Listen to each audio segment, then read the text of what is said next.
So I'm doing something experimental with this group.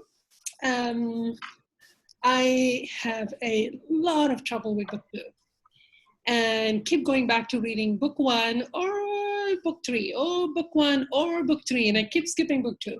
So, and I read book two maybe 4 years ago, so I don't even know what I'm not comfortable about anymore. And then somehow a whole bunch of law attraction event happened to get me to talk about this book. And what I'm usually passionate about is about figuring out why is something difficult? Why is it painful? Where is it block? Why is it a block? And just open it up and then see if we can feel God's feelings about it. So I'm not even interested in kind of solving the blocks we may have about the book, but just to even name it, to open it up and name it. That's my goal for today. How does that, I know Judith say you loved the book. Anybody else that's going to be bummed out that we're complaining about the book? Yeah, I love it. Yeah. So you could be the mediators, or what's the word, the educators of the book. Well, I don't know about that, but yeah. So how do you feel that I would like to talk about what is difficult for me about the book? Is that okay? Confusing? Yeah, I'm interested in what you found difficult, I guess. Yeah. Judith, how do you feel? Well, I found the book difficult at first too, and I almost didn't want to do it. And I thought, well, I want to get, see about getting into Robin's group, and I'm going to read the book. Beginning was hard, but there's some really beautiful stories in this book that moved me very much. I don't know if it was the story or just the timing. And because of that, I love the book.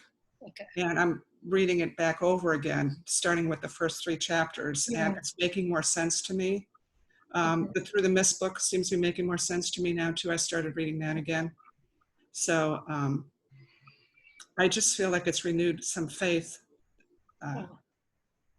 And if you kind of persist with it and get over some of the problems, like the language and the words that are hard to understand.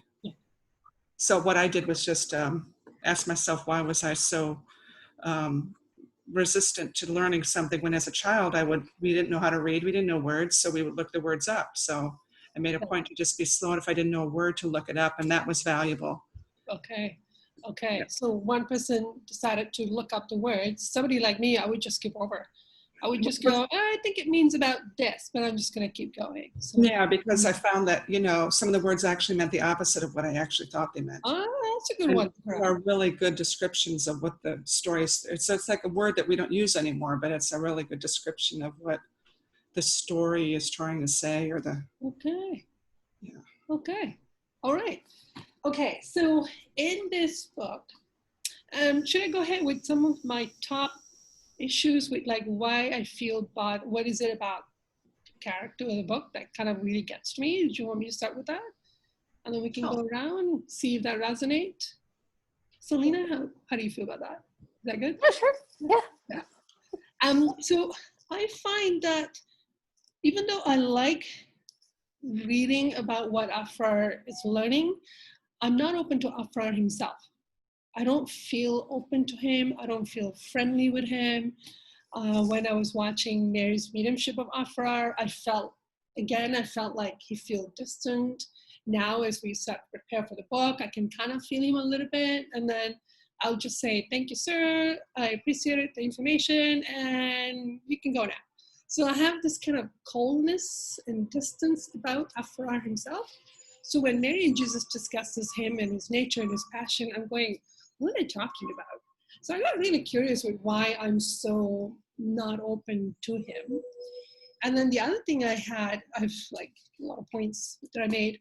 Another thing that I had about the beginning of the book was that it took him 3 chapters to say that he hugged his mother. For God's sake, whatever, fine, okay. Why is this? So which again makes me very curious, going, ooh, it's a lot of emotions in there for me to go, yeah, whatever, what happened after? Which is a clue, like I'm minimizing something. So now that I have to read it word by word repeatedly, I've read it 10 times now to try to understand, I've clued into some of the issues I was skipping over. So even though I'm complaining about the book or the character, by getting really into the meat of it, I'm able to find what it is about for me. So I'm kind of encouraging that kind of honesty to like let yourself go there, to name it, to name what bugs you. Do you guys have some examples of some things that jumps out? Well, I'm still making heads and tails of the comments that you made at the beginning, right? About just being able to understand the book and the wording and the language. Okay. And I always find that it takes a couple of passes to really just kind of start to get some insights. And I think you said to read about the first 3 chapters on this, and I did notice, like you said, it was like the first couple of chapters felt to me like just all preamble. Yes. And it was just like, okay, where are we going here? And and then, like you said, he talked to his mother, and we're trying to, okay, great, that's great. And then, so I guess what I haven't figured out yet in the book is getting to some of that substance that I'm trying to figure out. Exactly. And I think that so when you talk about the distance, or in the character, yeah, I'm still not sure. I don't know if maybe that's just the channel of it, or the person who channeled it, and the language and the connection. I don't know. No, when Mary and Jesus discusses him, they feel so much about his love and enthusiasm that comes through the book. So the block is in us. We have a, and if you can be curious about what the block is about, it will give us a big clue to why we're blocked. Like I have a couple of clues now of why I'm blocked to Afra's character, which is about my judgment of myself. So it's actually helped me to have to go, okay, for some reason he feel and therefore God feel that this one moment is very, very significant. We got to stop. We got to take our time. We got to go into it. So for me to feel like, oh, can we get on, please? Something's going on for me that I'm avoiding a whole bunch of emotional pain that I don't want to. So if I take the clue and then just dig it up, then something can come up. As long as we don't judge that, like this is not an Afra trashing group. We try to take responsibility for those little clues going on in there that could help us figure out what we're upset about or blocked to. Because what I clued into is issues that I'm minimizing. And so that means that there's something big going on in there. Mm-hmm. Yeah. So, and it's okay. The first book, I couldn't get into it at all. I would get so much spirit attack when I was trying to read the first book. I don't know how, I just somehow glanced through it. And then only the book discussion got me curious enough to go back and start looking for all these things that they seem to be finding in the book. Some big clues there. So how do you guys feel about Afrar himself? Who can feel his nature and his love? I can. Yeah, Judith? I feel I can, yeah. I mean, I think that's what's been really touching about this whole thing. I feel he's just absolutely delightful, and maybe I have connected with him. And it did start with the tapes that I watched with Jesus and Mary. And when Afar spoke, and he mentioned about the problems that he sees with people and divine truth being, lacking faith, I was feeling so bad at that time that it totally spoke to me. Okay. And I feel like it's almost like he's rescued me in a sense. Yeah. And so I just feel much more connection and actually really quite excited now to read his stuff. Yeah. Mm-hmm. Michael, how do you feel about Afrar?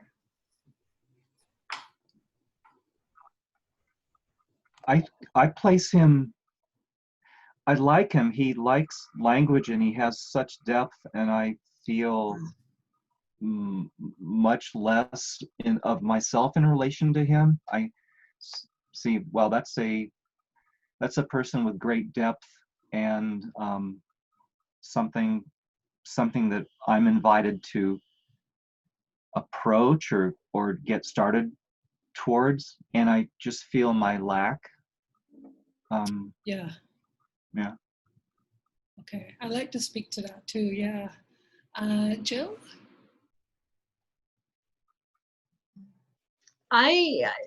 right from the first, I actually started reading like the whole preface of the book and before I even got into the chapters of it.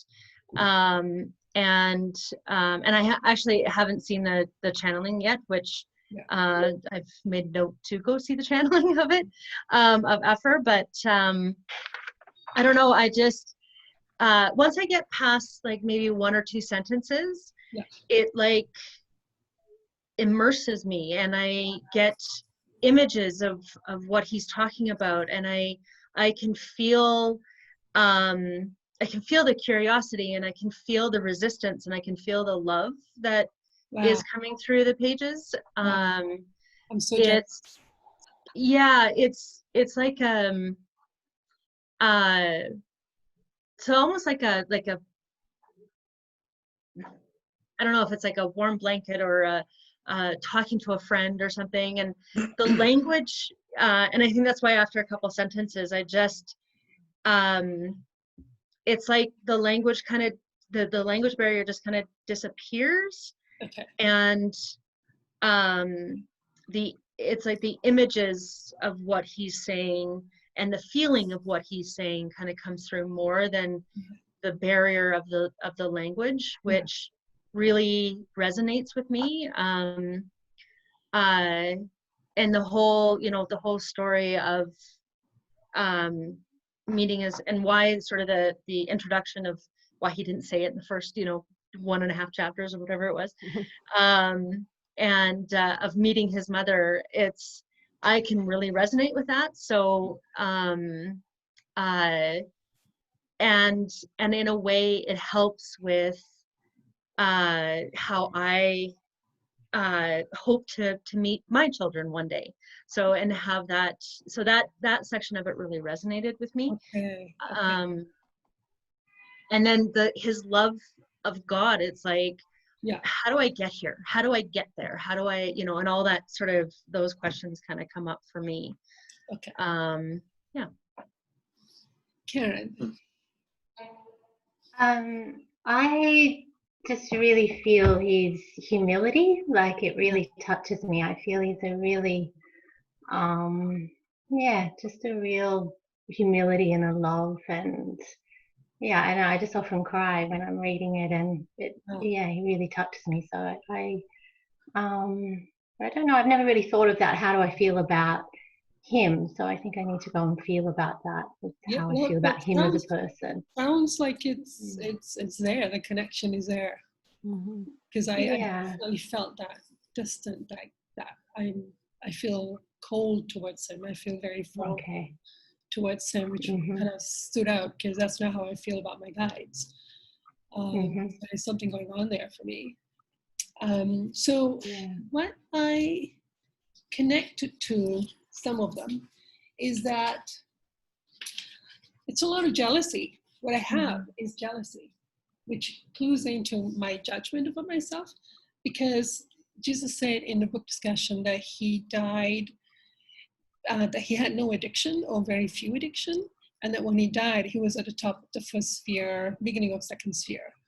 And the first emotion that come up with me is that if I die now, that's not where I'm going.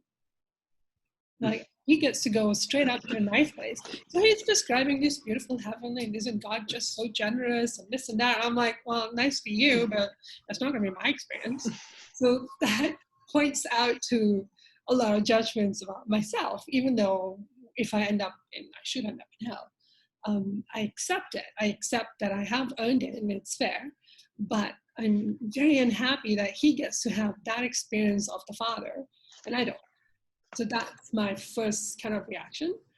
And also that, wow, he was such a great guy. He had no addictions. Well, okay, I don't get to do that. So there's that kind of hurt that seems to be coming up for me around him. And also that he receives so much attention and so many of these amazing characters come through, all the celestial spirits are helping him and all the attention he's getting. And I'm like, well, that's not gonna happen for me. So again, there's some kind of hurt is being triggered in me when I look at him. And then when I looked at his experience with his mother, it took me until end of yesterday to go, because I also have separate projection towards Vaughn. Is that how you pronounce the name? Veon. Vaughn? Veon. I thought it was Veon. Vaughn? Okay, sorry. Yeah. Sorry, man. I have separate projections at her that I'm going, oh, I gotta look at that. But that he has a mother that's waiting for him. He had a mother that visited him every night. That was basically his love for his mother is reciprocated. And I'm not gonna get to have that. So there's some hurt, deep hurt in there that I can't even fathom right now, but that must explain why it's so annoying for me that he opens the curtain and then he go walking hand in hand with her in heaven and enjoying musical colors, and it's like, oh, so so that's where I go with it, even though there are a lot of beautiful messages along the way that I go, where is this God he's talking about?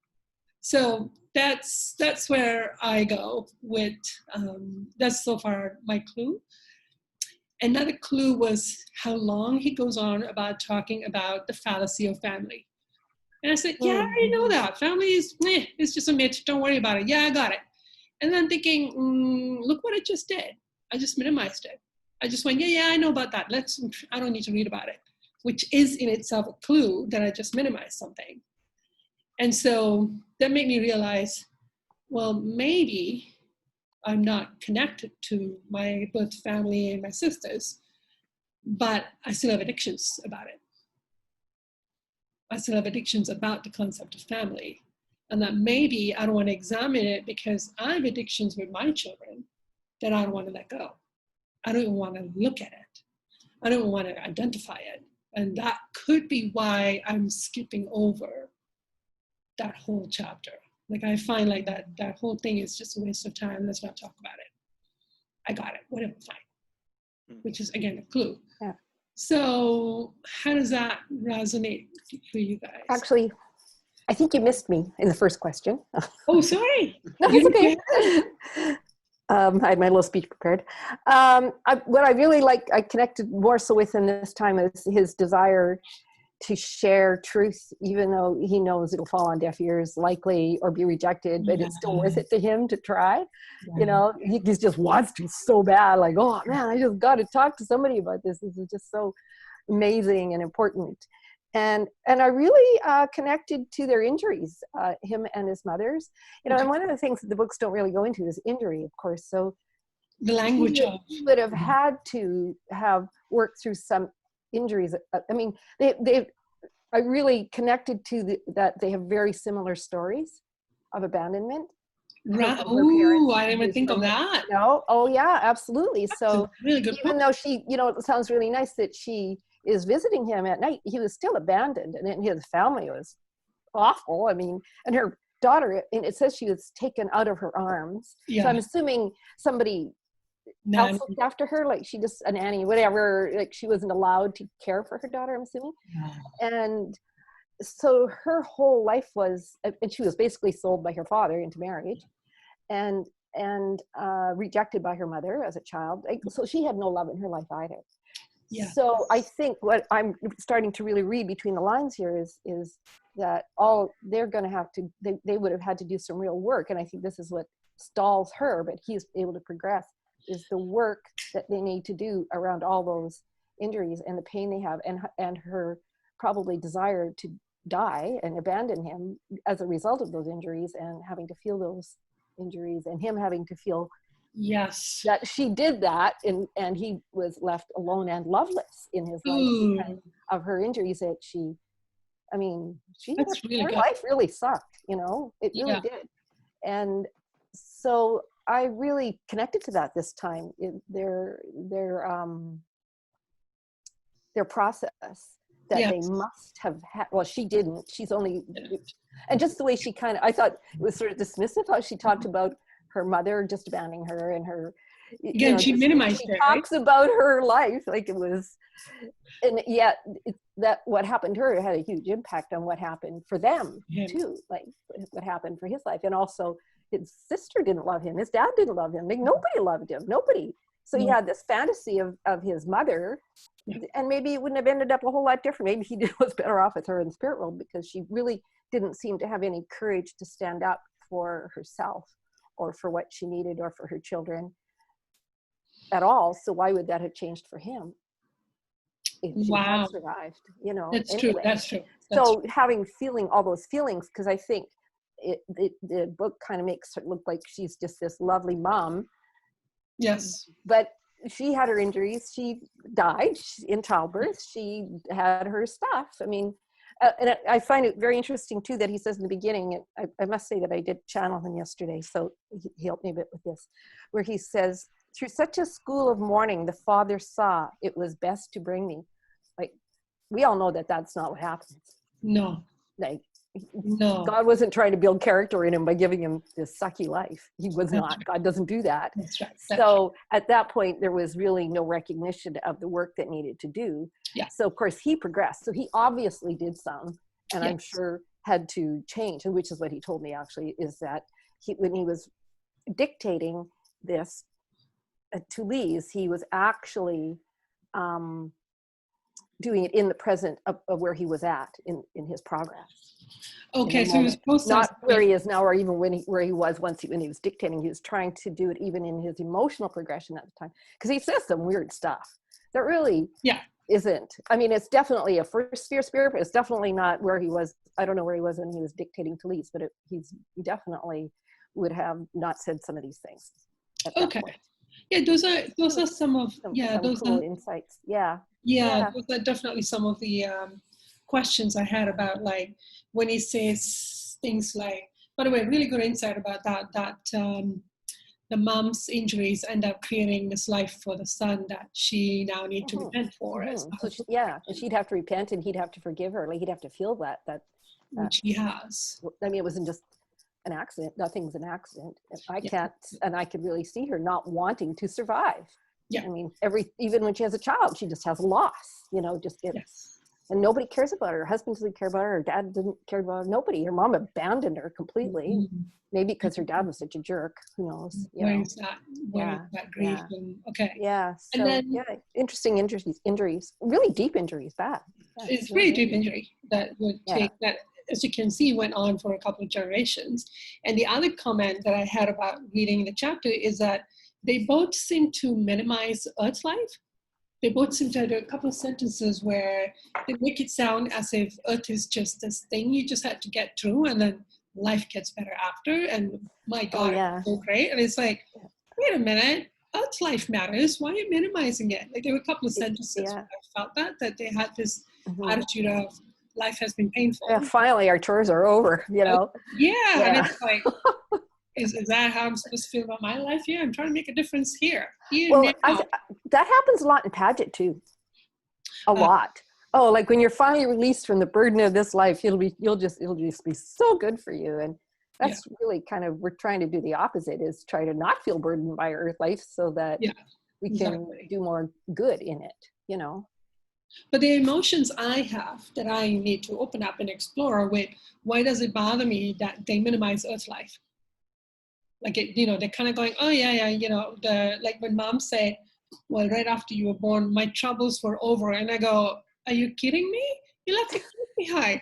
What if your troubles were over? You still go, what? So I had this reaction that I'm going, I need to think about that. Like, there's some big injuries going on.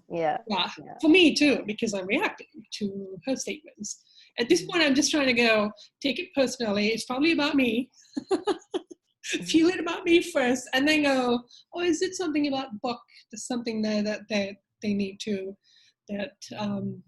her desire to be released from life was stronger than needing to be with her child. That's what I felt too. And then that created a strong desire in him that the only place he felt loved was when he visited his mom in his sleep state. And maybe experienced a lot more grief as a child because of that emotion that she had of wanting to go. That's right. And very hard to feel and admit to himself, probably, that that's what happened. And then he also said that his grief, his joy of meeting his mother after where he had to wait, was so much better than whatever love you think you will have found on Earth. Also made me feel like, well, yeah, I have addictions and my love as a man was too small, but ow.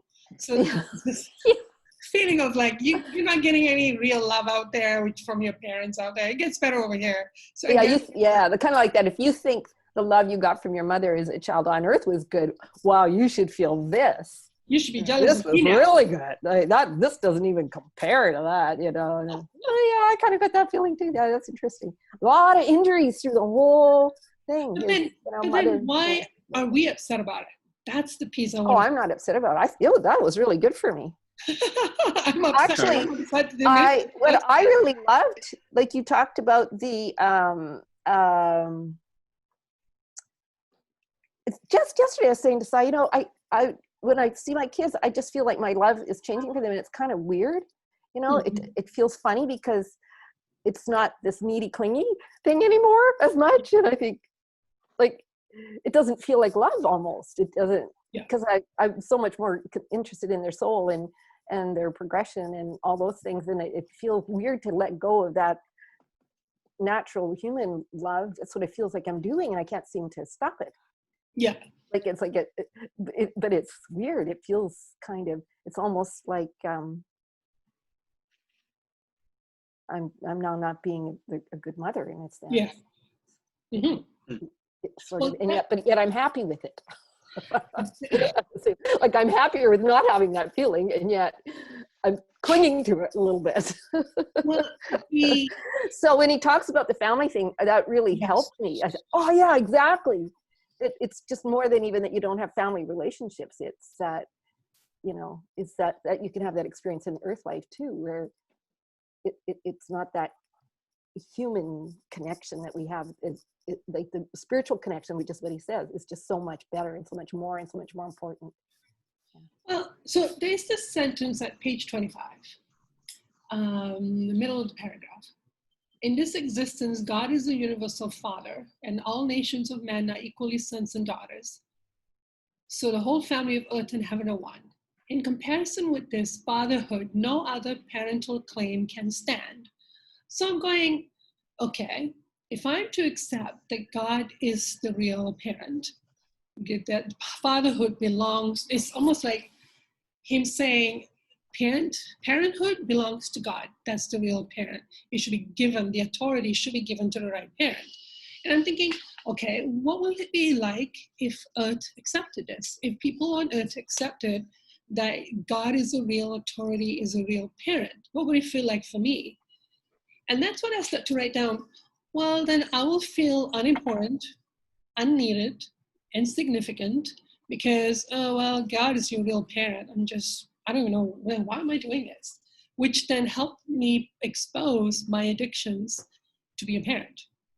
That I'm looking for the feeling of being important, being significant, being needed, finding worth. Because if I'm to emotionally go, I'm going to hand parenthood to God, I mean, it's already God's, but I'm going to give it up, that this belongs to God. I don't get to lay any claim on it. I'm just a nanny. Then it actually triggers me into feeling some other emotions that points out to my addiction around family. So just some ideas there. Can I ask you to clarify what paragraph you're on? Page 25, are you at the bottom? Yes. So you have an issue with the... But we have another and even higher state to consider. Okay, yeah. I can open it on Zoom if you want. Oh, I have it in front of me. I have the book right here, so. You want me to, Laura, do you want me to? No, I have it in front of me. I can see it. I wanted to read what you were referencing. Laura, sorry. What type of book do you have? Oh, I have the Life Elysian here, and she was referring to page 25. Yeah. Oh no, like which printed version? Do you have like this type one? I have that book, yeah. No, I'm just answering Karen and Laura's question. Okay. So yeah, your page number will be different. Okay. For us, that's all. Sorry. Yeah, I'm on Kindle, so it's like totally different. Completely different. Okay, page 25. We are talking about marriage. You know how it talks about marriage and how when you get married, you have to break up the family anyway, and why we're attached to family. And then then at the bottom of that page, but we have another and even higher stage to consider. The spiritual relationship of soul to soul is far above. And then he talked about, what if the fatherhood is a real parental claim by God, not by us. And so God is the father of all. And I kind of start to think, what would it feel like if Earth actually, because a lot of this thing I'm reading about, I'm thinking, okay, what would happen if Earth accepted this? What would happen if Earth gets to second sphere? Not if, when Earth gets to second sphere. What is that going to look like? How are we going to behave differently? That's the kind of questions I'm asking. So if we were to emotionally accept parenthood belongs to God, we don't count. You know, Afra and his mother have a soul-to-soul bond. It's not just a mother and son, and they don't even see themselves as mother and son anymore. There's a soul bond. So if we were to accept that God is a real parent, emotionally, what would that be like for all of us? And for me, even being somewhat aware, I could feel myself feeling challenged, that I will then feel unimportant and insignificant because obviously God's the better father. God's the better parent than I could ever be. So I can already feel that, which means that I have an addiction of wanting to feel significant by being a parent. Can I say something though about it? Because when I look at that paragraph, I see it not just about God being the father, but about us being brothers and sisters, everybody. Okay. We're all brothers and sisters. Yeah. And you seem to be just focusing on certain things that are in your craw, as they say, or that's what my discussion is about. It's like, what's bugging me about this book? So when you look at it, when you read this, you know, when you start to sit down and read this, what happens? Do you guys get tired? Do you get angry? When you just start to read this book, you just start to, everything seems to just seem to have an issue with it. Yes. And that's why I got curious about, why is this book bugging me? And if I can stop and take a look at it and open it up, I will probably find stuff that I'm avoiding and denying in myself. It's like an opportunity to go, oh, this is pointing out to my jealousy of feeling like I forgot to go to second sphere and I'm not going to be, because I'm a sinner and I have addictions. And I go, that's a lot of self-judgment. Wow. Like I'm treating myself pretty badly here. So I'm using each of this sticky point as an opportunity to go, what does that say about how I'm treating myself or issues that I'm denying? That's what I'm trying to do. How do you feel though? I mean, when you stop, you just try and get in those feelings and just feel them when you're reading instead of intellectualizing, right? Unless I'm wrong about saying that. I don't know if anyone else says it. So I read something and I go, oh my God, why is it taking 3 chapters just to say I hugged my mother? For God's sake, what the hell is going on here? And I go, oh, I'm a little upset about this. What's going on here? So then I just stop and going, got a little upset that it takes on and on. Or when he's talking about family, like I was describing earlier. Oh yeah, I know about family, whatever, it doesn't count. Okay, fine. And then I catch myself going, oh, look what I just did there. I just minimized it. So I'm watching the minimize, deny, blame. What are the other, there were like 5 or 6 phrases. Karen, do you remember? The facade, the clues to minimize, to that you're in a facade because you're doing deny, minimize, justify, minimize. Yeah, I can't think. Sorry. Negotiating. Blame, bartering. Yeah. But okay, so yeah, there were like a couple of phrases that are like Justify. Clues. Justify, that's the one. Yeah. You pray, you know, or something, or trying to go in your bedroom and hit a pillow or something and just get angry. Some people can do that. Some people can just get into it and just get angry and get right to it. I find I have to keep going around and around, and I read it again and I read it again, and I get just a little more words on why I'm upset about this. Like, yeah, fine. So you met your mother. What's the big deal? And then I go, oh, it's about him meeting his mother. Well, I'm not going to get one of those experiences. Is that what I'm upset about? So then slowly the clue goes deeper and deeper. I have to read it over and over. I mean, if other people, you know, feel the same way, but the first 3 chapters aren't just about meeting the mother. he's kind of explaining about the physical world versus the, spiritual world to people who never had heard of divine truth or heard of anything like this. This was written 100 years ago or so. Yeah. So Judith, how does it feel for you to hear me talk about it like that? Well, I wish I could help you, actually. Oh, I don't want help. I feel like I don't know enough to I don't want it. or to get you out of your feelings. Yeah. And I feel you kind of seem to be picking it apart. You're picking it apart and finding. What does that feel like for you that I'm picking at this book?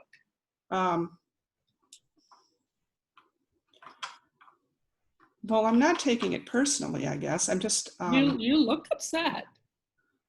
Which is a clue. It's okay. It's a clue right here. I guess I feel I'm in a quandary because I don't know what I would say to Make me help feel you better. along on this, because we're doing this because we all want to help each other, and you obviously have a block. And I don't know what I can. Why do you want to help me? What is it you want to? Isn't that the purpose of this? No, there's a feeling you're trying to avoid. Oh. Yeah. So this is where you start to go, oh, something's going on here. Let's dig. Yeah. I'm saying I'm upset about something. There's a gold opportunity here for me to dig and discover huge treasures. Let's go in and open it up. And then once I open it up, then I can say, God, how do you feel about this? Then beautiful things can happen. But you're jumping in to do something for me here, which means that you're trying to get away from a feeling inside of you. Okay. What would that be? Take your time. You want to take some time? Well, yeah, I'll take some time about that. Yeah. Yeah, but this is where the gold is. This is what I'm saying. Okay, you're feeling upset. What's going on here for you?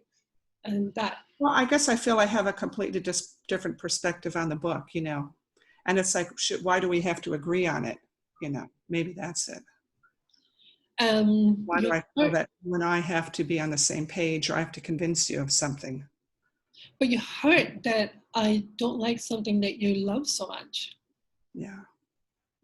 Well, no, I can see that you seem to be picking apart, you're finding fault in it in certain areas without kind of looking at the other things, which is this is what people do. But I was going to say, I look at it differently. There's certain things that I've realized in this that are quite nice descriptions of what he's trying to convey about the spirit world versus the earth life. Yeah. Which a lot of us already know. The beginning chapters are kind of stuff that we all are familiar with, but people whom this book was written for years ago, and many people who will come across it maybe don't know that. So you're upset that I'm finding fault? No. Okay. Yeah, you just said that. That you're finding fault? Yeah, maybe it is it, yeah. Yeah, and that's okay. Stay with that phrase. I'm upset that you're finding fault with this fantastic book that's giving so much truth and is da. And I'm saying that there's some sticky points in this book here that, these are opportunities. There's something really big going on in my soul here. These are little red flags of, ooh, that little stick. It's like when you're listening to a record and it jumps and it jumps and it jumps and you're going, oh, there's a jump over here. What's in here? Mm-hmm. And I find lots of good discoveries by being curious about those resistance without judging it. So to me, I get excited. I'm like a Pac-Man here going, what's in here? This is gonna be good. That's my nature. It's exciting.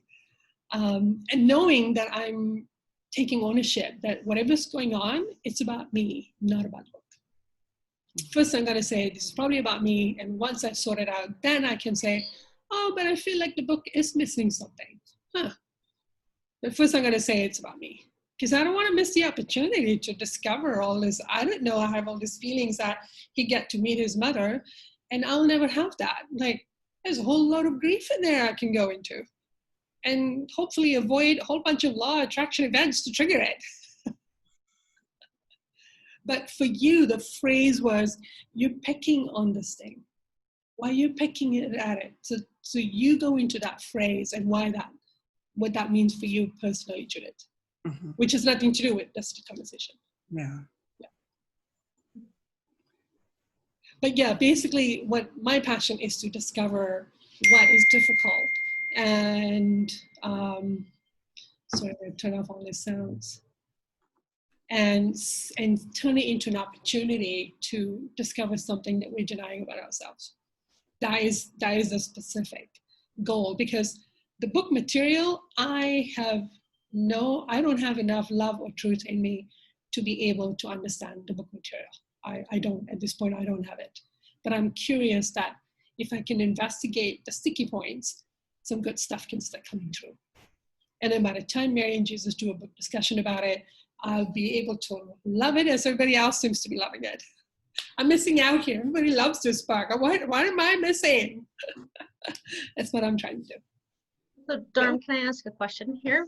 Because you've mentioned it a couple times, and it's something that has come up for me over the last couple months of that, and a little beef that I have with God right at the moment, that I'm jealous that God gets to be my children's parent. Yes. Because I'm really not their parent. I'm not. So, and that's, I think, where that section of the book that you referred to really resonates with me. It's like, wait a minute, I don't have to be their parent. That relieves me of my parent duty. Yes. I get to have a soul-to-soul relationship with my children. Wait, that is phenomenal. So that kind of was a relief to me, and I felt that trigger come up when you were talking that, well, you don't get to meet your mother, you don't get to, that kind of thing. And it's like, but you do get to meet your mother because God is your mother or father, whatever you want to put it at. So your earth mother, it's like, well, I don't need to have a relationship with her to be fulfilled. And this is where the book was going. I don't need to have a relationship with that to be fulfilled. Yeah. But I can have a much more important relationship with her if she is willing. Yes. You mean God or your mother? No, your mother, your earth mother.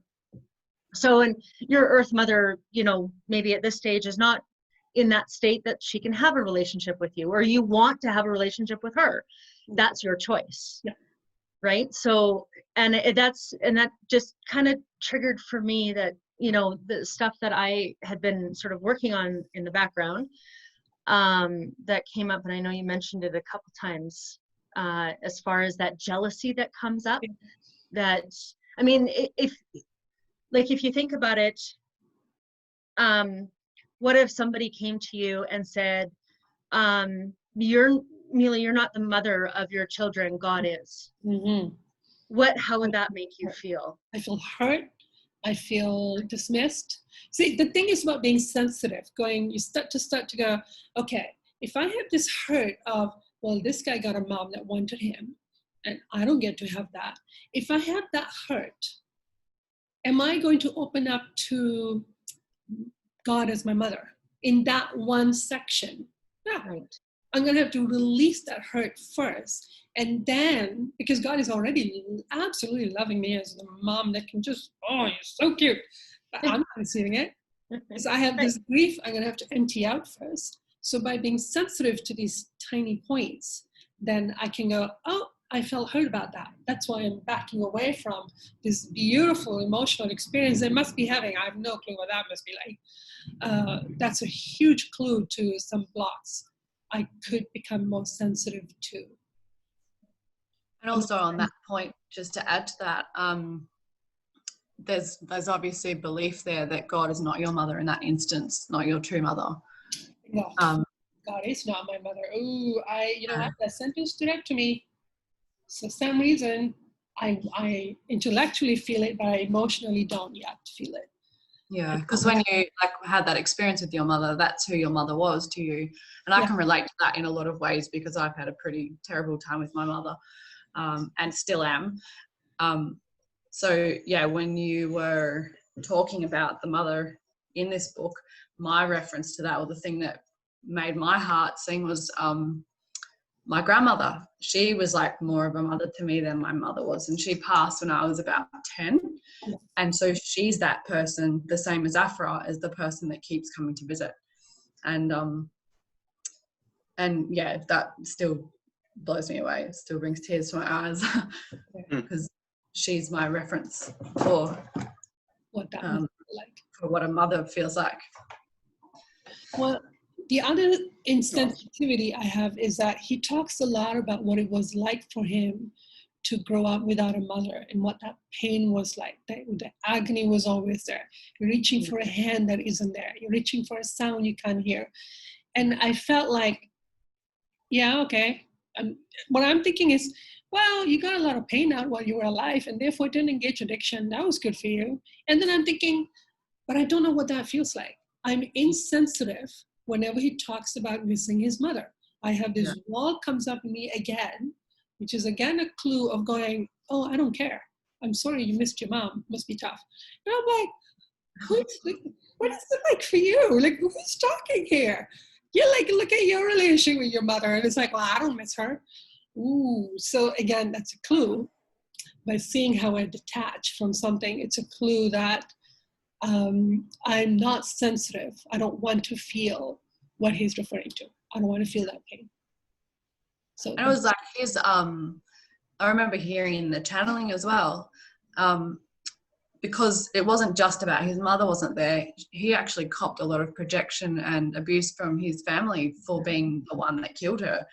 And so that's why there was so much separation. But to his benefit in the sense that actually contributed to his condition when he passed being so good, because he didn't take on a lot of his father and his family's issues and stuff. Yeah, so because he was separate from that and didn't have that close connection to them, he didn't get as much of their injuries. That's right. Or engage addictions, because if somebody's giving you something as a child, you're going to take what you get, but he got nothing, so it helped him to not have addictions. Yeah. But also he must have been, you know, if he was talking to his mother in his sleep state and everything, there must have still been that connection there, that the love that she had for him got him obviously through to a point where he didn't need to attach to that as much. Well, that was the other point that was brought up in the book. He kept talking about, if only we knew that we do get to meet our loved one in our sleep state, we wouldn't have so much misery in our life.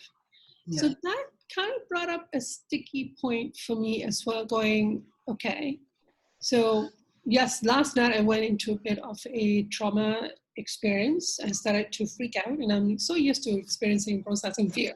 So even I was freaking out that I was freaking out about my fear. To the point where I had to call a friend going, I'm not okay, this is weird. And the feeling I was having was, I need to hide, I'm going to die. I need to hide, I'm going to die. And I'm processing it.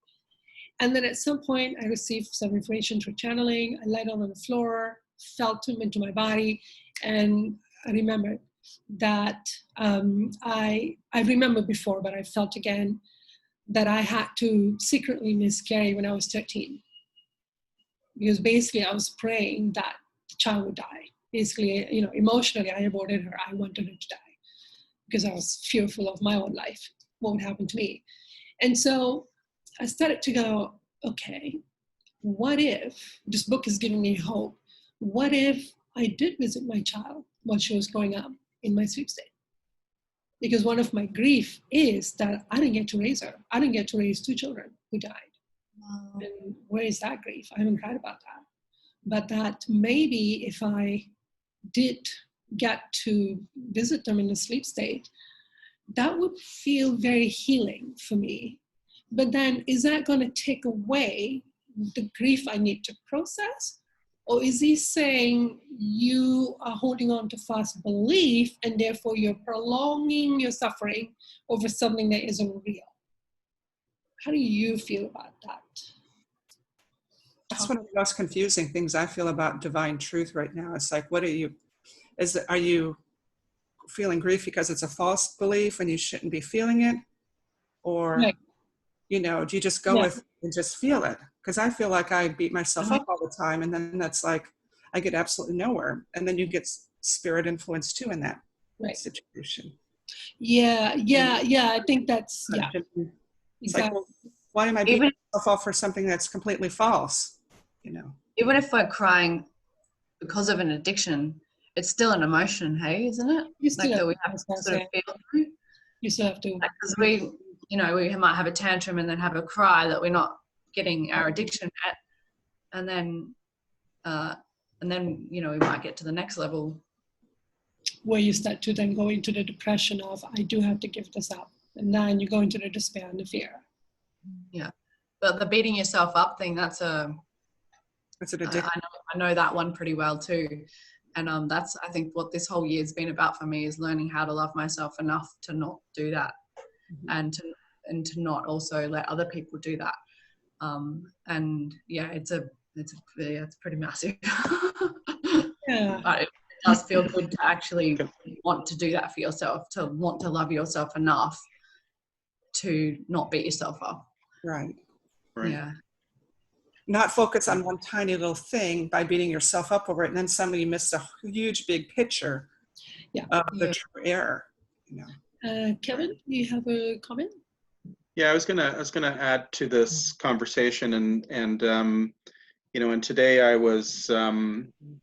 been dealing with some emotion around my relationship and my connection with my step family, if you will. And I realized I had written something around my grandkids, who, you know, technically they're step grandchildren, and I have had a wonderful relationship with them in so many ways.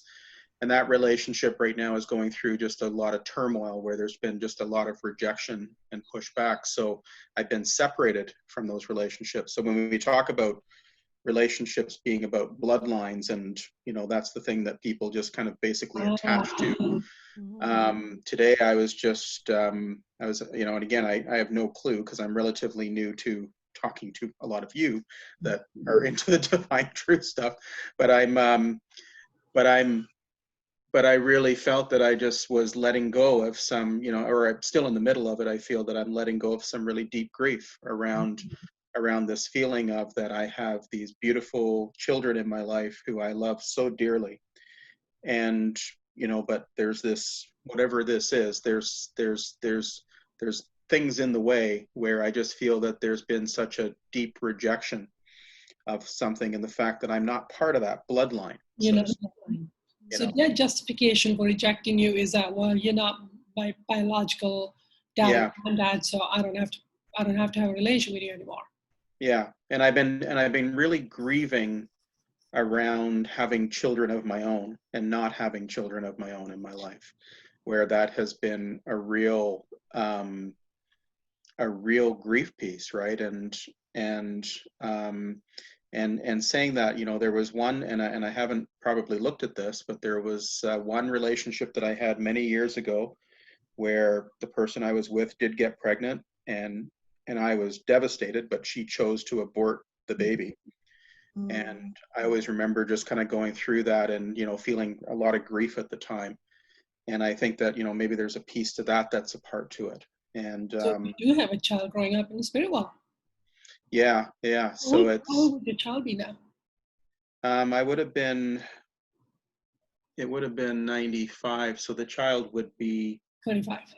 Yeah, 30. Like, yeah, the child would be, you know, there, you know, 25 or whatever that is, right?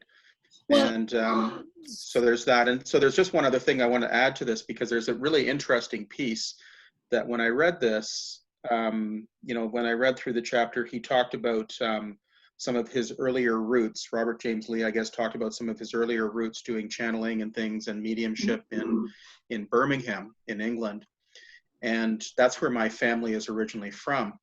And what I know is that when I've actually gone on my connections and I've connected to my spirit, and I know that the lineage on my mother's side all comes from that spiritualist community that was part of that Birmingham ecosystem. So they used to do seances and channels and all that stuff. And so when I find that I get connected to spirits quite often, it's always coming from my mother's side. Mm-hmm. So I'm trying to kind of, as well, put some kind of context into what this is. Mediumship ability. Yeah. And figure out, like, okay, well, what does that mean, right?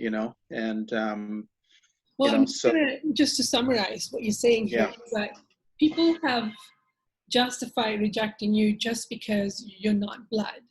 And that's bring up a lot of grief. And I need to repent that just because it's blood, I felt entitled to own my children. Yeah. And I've done damage based on that concept. And I grieve that I didn't get to raise my other two biological children and that somebody else raised it. And I feel ashamed about it. I feel grief about it. I feel I've been a terrible mother because of it. I failed in my duty because of it. So then I have all this other set of judgments and grief that I got to let go because both of them are representing false beliefs. Right. Yeah. That you can let yourself get into, because people are allowed to not want to be your family, just whether you're blood or not. So all these grandchildren you have are allowed to, and out of their addictions with their family member, they are choosing to reject you. Right. That's an addictive relationship that they're trying to please somebody else. They're trying to go along. Yeah. They are allowed to reject you whether or not you're blood. I rejected my mother and she's blood. So she rejected me. So, they're allowed to reject. From God's truth, they're allowed to reject you. And then as you grieve, you start to realize, I had an expectation that if I love you and call you family, you're always going to be there for me. I'm the one out of harmony here. So then that can expose the grief and the false belief under it. Because you're saying, well, if only I've had a biological child alive, then I wouldn't be alone right now and somebody would be coming to visit me. And it's like, whoa, what is that? Right there is a demand and a justification for why somebody should stick around, which is what I'm doing with my children, because they're literally living with me. And it's like, I think this is me. I need to look at something here in some kind of addiction. Yeah. The word family, which was why in the chapter when he talked about family, I just scooped right over it. Right. Which is and what I'm noticing for myself is that the neediness within me that comes up, and the addiction to wanting the relationship to satisfy me or whatever that is, is the big part of what I'm grieving right now. Yeah, that's good. That's lovely. Letting go of that. Yeah. Yeah. So, and if you can name what you're angry about that, like how could they abandon me when I love them and I was there for them? If you start naming all of that, all of those anger statements are the addictions. Right. And you go, that's me in the addiction. I'm going to keep grieving, but I now have an understanding that I'm out of harmony here. Right. And why was I willing to do this just to get some addiction met? And thank God my addiction didn't get met. Someday you'll be glad they rejected you, because otherwise you'll go along happily in your addiction until you're 80 and then you pass over and you're going, what do you mean I'm in hell? What did I do? Right. So, right. Yeah. Yeah. Okay. Yeah. And I guess the one thing that I feel too is that I feel that just because there's been a lot of spirits around me, I've really been trying to just navigate what those elements are, and I've worked through some of the some spirits sometimes where they come in and there's whatever it is, there's a wound there or something like that, and I can feel it very deeply, and I've let some of those go, but I do know that there's some other stuff around this right now that is really coming up. Have you watched Divine Truth video on spirit and mediumship? Like Jesus had done some beautiful work. Oh yeah. Spirits, and then he's got like, Selena, do you remember like 5 set of videos? Karen on mediumship, right? Is that the one where they were just specifically talking about mediumship and the blockages and stuff that mediums. Yeah. And how to be ethical so that you're working with spirits appropriately. If you want, Kevin, I can send you a bunch of links. Sure, that would be great. Thank you. There's a couple of things you need to be watchful for, and it's a really good time to learn. You can really help spirits, and you are mediumistic, but there's some beautiful material you can look at. Yeah. All right. Okay. Yeah. Other parts about the book that jumped out for you?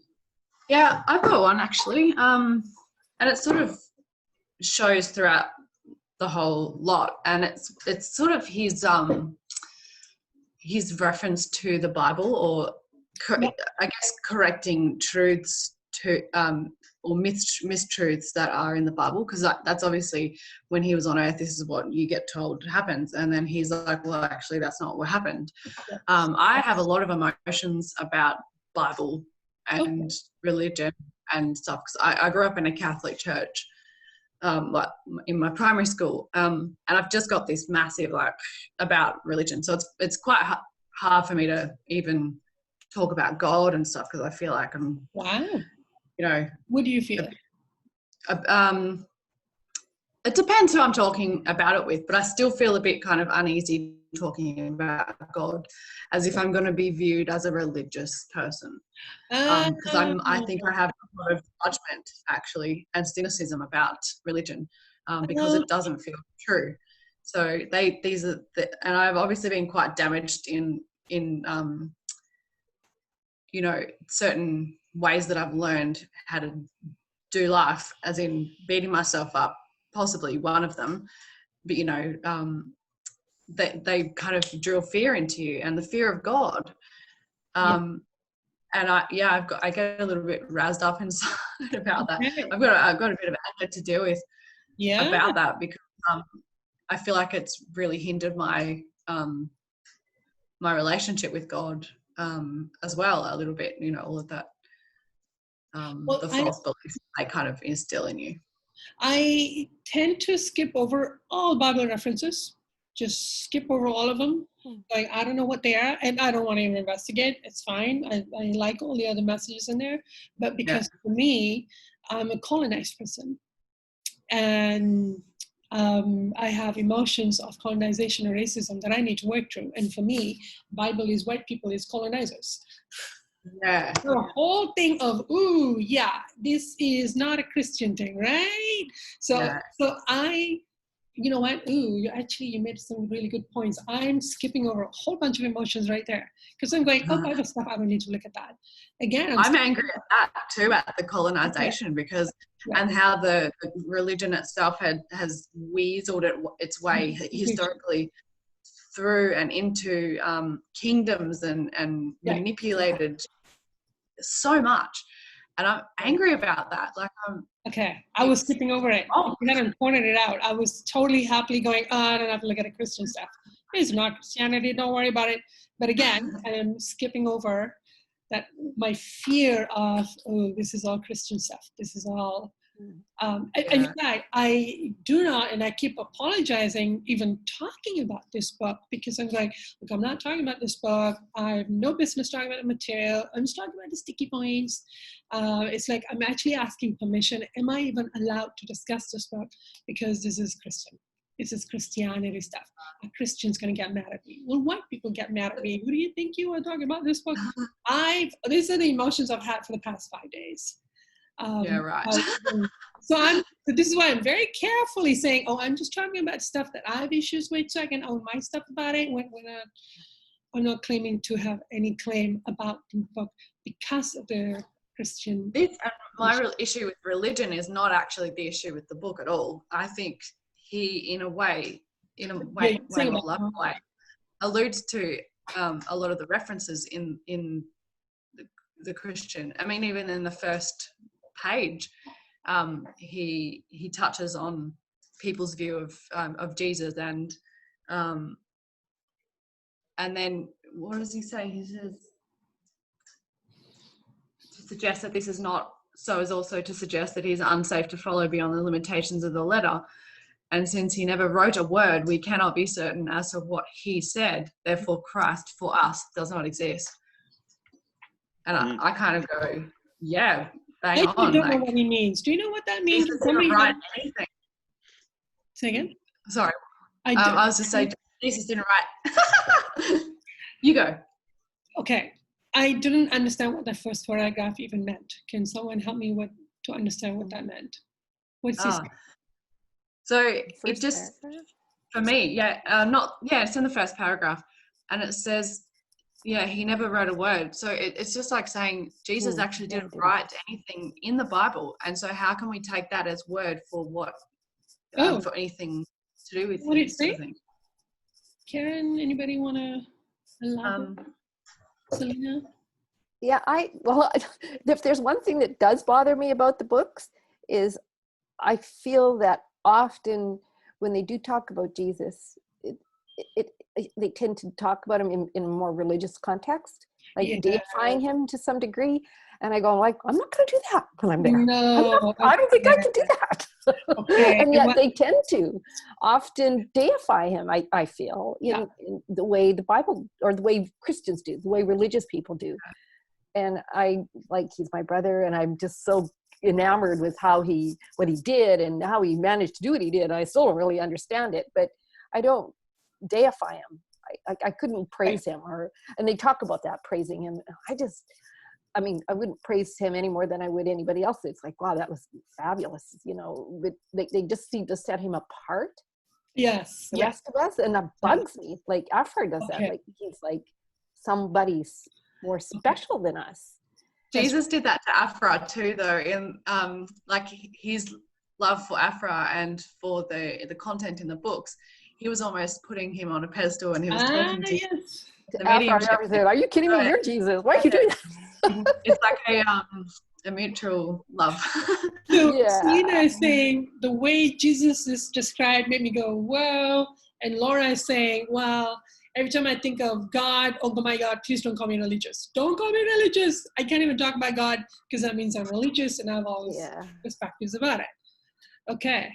But I think other people in there too kind of talk about Jesus to me in that way. I know. And lots of times in Paget too, they often talk about him in ways that I wouldn't talk about him. Like I would talk about him like he was a real person. Yes. Well, I have a bit of a I love him. Like when he started to speak about the what do you say, the tomb in Joseph's garden, like he's talking about, basically, I guess, Jesus' grave, I just start crying. Mm-hmm. And then I'll say, but have you met him? I want to say, well, wait till you meet him. Yeah, exactly. You're going to have a different perspective. Karen, do you have... I was just going to say, that first paragraph, I feel like there's quite a bit I don't comprehend. I feel like there's a lot in it that I don't comprehend exactly, but I feel like the feeling of it is saying don't just rely on the words. It's Jesus' teachings is through the feelings and through this this part where he says that the natural, where is it? He found these analogues to spiritual life in the kingdom of nature, and thereby teach us that the law of the lower is carried upward into the higher. And I feel there's a lot in that line, and I don't understand that exactly what he means by that, but I feel that is a lot of truth in that. And I feel in general the paragraph is trying to teach us the true communication through feeling and through Yeah, I don't feel that in this part, the deifying Christ at all in here. Like that, this is to me is really good.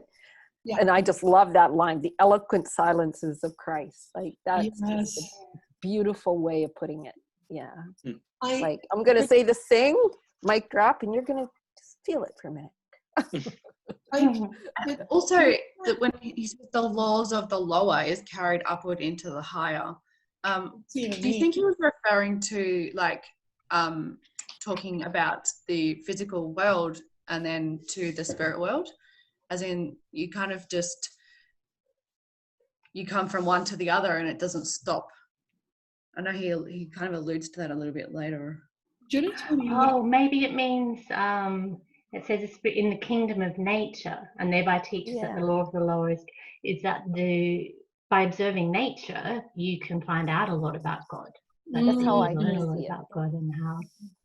The law of the lower, like man kind of puts himself sort of above nature in a sense. Like the lower. Yeah, but the same laws are running through.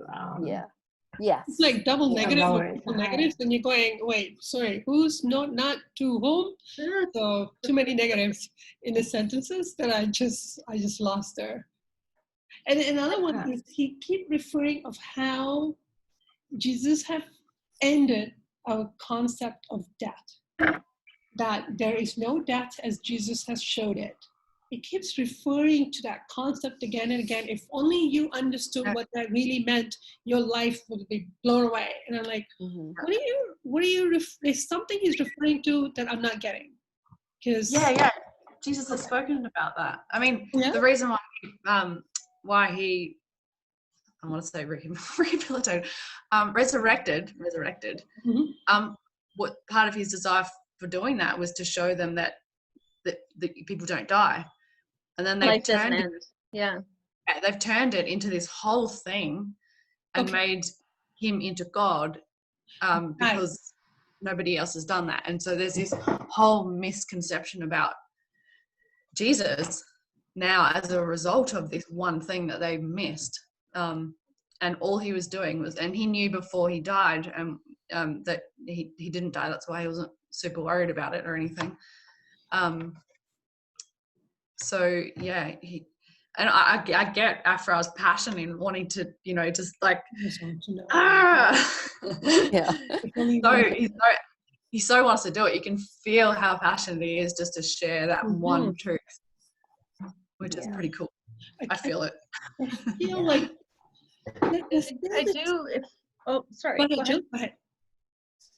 I just said that I do feel like Afra does contradict himself a little bit when he refers to Jesus, he first, in that first paragraph, he says that he never spoke a word and therefore doesn't exist, but then he refers to him as Lord later on. So I feel like it's a little bit like maybe he's still trying to get clear on himself, on the religion part of that Christianity, to how he should be referring to Jesus. That's exactly how I feel. That he's still got that reference point in his mind. Yeah.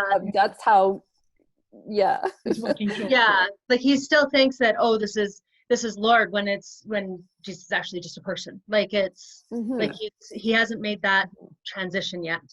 And but yeah, I mean, I agree with you, Laura. Like he really, really, really, really, really wanted to make that point that life doesn't end when you stop existing on Earth. It actually just continues. So it's, but yeah. I actually interpreted that first paragraph when he said the Christ for us does not exist as our concept of Christ does not exist. Like it's from a really. Can you elaborate? Because he wrote a kind word. of saying to suggest this is not so is also to suggest he's unsafe to follow beyond the limitations of the letter. And since he never wrote a word, we cannot be certain to what he said. Therefore, the Christ for us does not exist. I kind of interpreted that the Christ of the Bible does not exist. Like Christ is, Christ does exist. Like it's clearly saying in the first part he exists. I felt my interpretation, and that's just, it could be wrong. My interpretation is that that's how I felt it as well. Saying that Christ does it, but Earth's interpretation of Christ does not exist. Okay, thank you. I feel a bit better about. I felt like I don't have any business trying to understand that because I don't have a Christian background. But I feel. Go ahead. Oh, sorry. I was just going to say, and then the very next sentence, because that's how I interpret it as well, is it's specific. That word wrote is a highlight because Christ did not actually write, or Jesus didn't write anything in the Bible. So we can't say that anything that Jesus said in the Bible is true because he didn't write it himself. But then the next sentence is, if anyone wishes to assume such a position, I have no right to interfere with his resolves, as in if that's what you believe, cool. But it would be necessary for us at once to part company, since my knowledge, experience, and purpose all lie in the other direction, as in he wants to know the truth, or he knows the truth, or something. Michael, can you expand on what were you going to comment on? I highlighted that reference and I can't find it right now. So what I remember is he was giving his firsthand account of what he's learned in the spirit world, and he's saying if somebody has the point of view that if it's okay, so I'm missing it. if it's written, then it must be so, and it must be believed. Then or if it was not written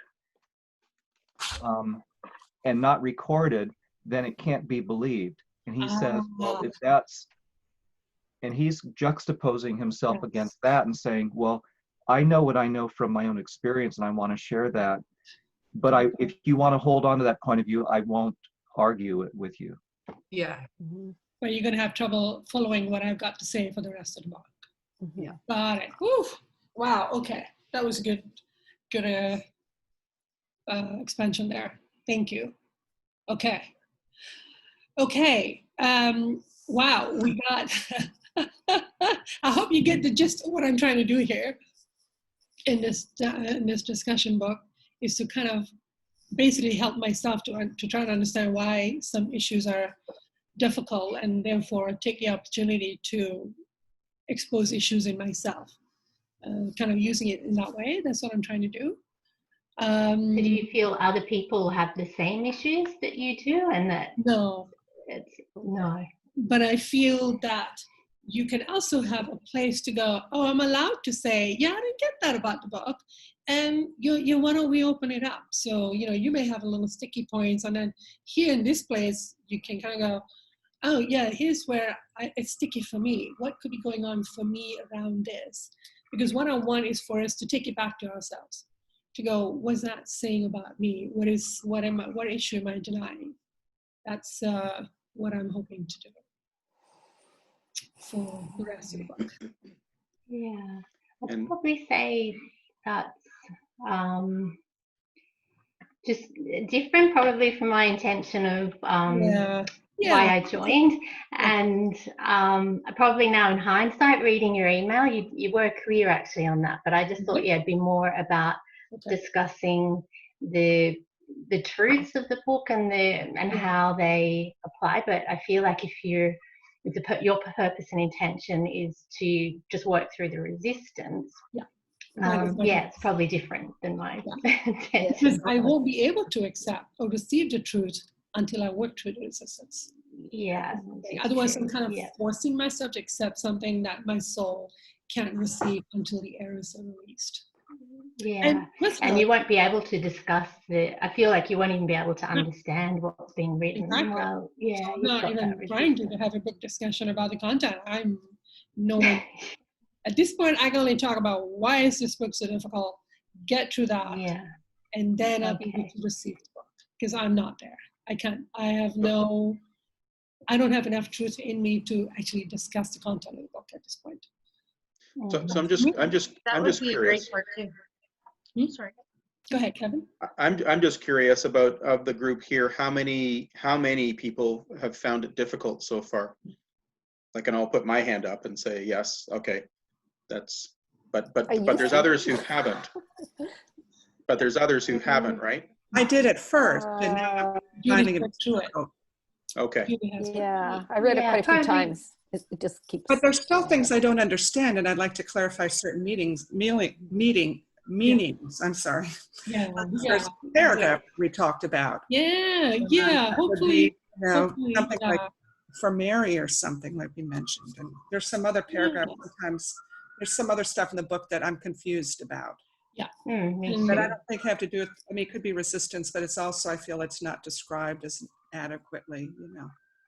Could be what's fun to go through those things. Yeah, I'd love to go through those things.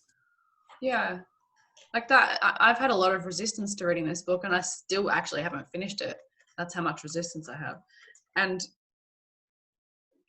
I up until Dom sent out the email, I've been, okay, I'll give it another crack. And it's taken me, I think I've read the first few pages like heaps of times, just over and over, because I keep getting distracted, or and then I had a spirit this morning saying, you don't want to read that. And I was like, well, actually, and then she was like, no, you don't, stop doing it, stop trying to do something you don't want to do. And I was like, you can't tell me what to do. And then I went, well, maybe that's it, maybe I don't want to read it. But I was like, but I'm going to do it anyway, aren't I? I'm going to try and make myself understand this because it's juicy. It's like full of stuff. Yeah. Yeah. There's I feel like every paragraph has something. I know. When you really look at it, and every time I read it, I get something different. Because it was funny, it was really just last week I just picked it up and started to read, because I just really love reading it. But I just opened random pages and just was reading it. And then you sent through about the book group, and I was like, yay. And then started to read it from the start. But I find I get triggered in a different kind of way. I just, like when I was reading the few chapters, I cried a lot, but it was more about just how good God is. Like it was just triggering a lot of emotions about how I don't feel God is that good yet. And so I don't feel I have a lot of and probably those issues you were talking about with the family and stuff, because I don't have children, so I don't have kind of those feelings. So that's probably just triggering different things. Different things. So feel and see if the group calls for you. I'm happy for drop-ins, and for me personally, based on my personality, I find that if I can go into the sticky points that I get snagged on, a lot of good stuff come out for me. And that when I'm helping people, that is also what I do, and that's where the good stuff is, and that's why I get really curious.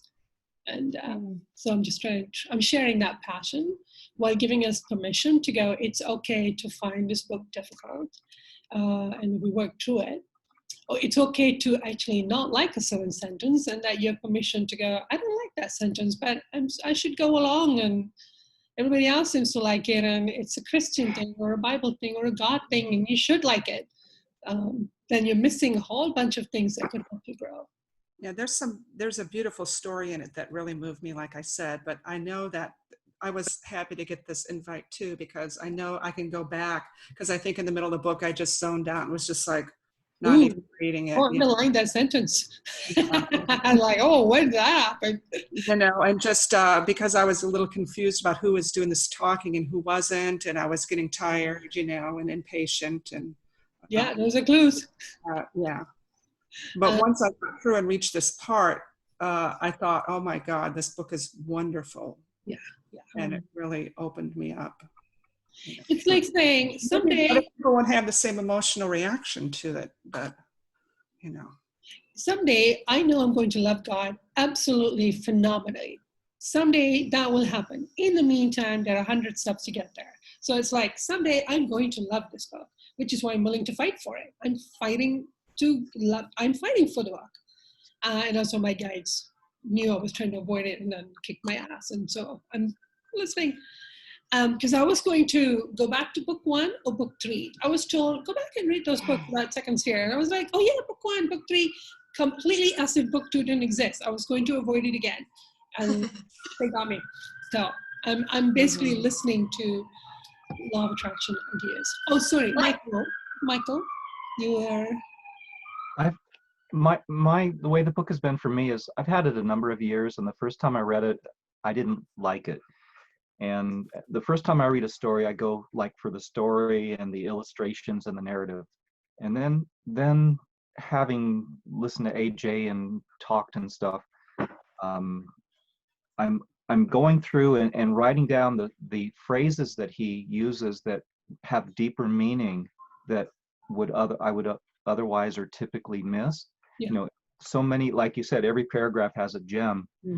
There's something in there. And then I like the feeling of, it kind of affirms that I have some connection with guides, because this material, one impression, it touches a kind of a soft place, and then there's a little bit more that comes, it generates other ideas in a gentle way.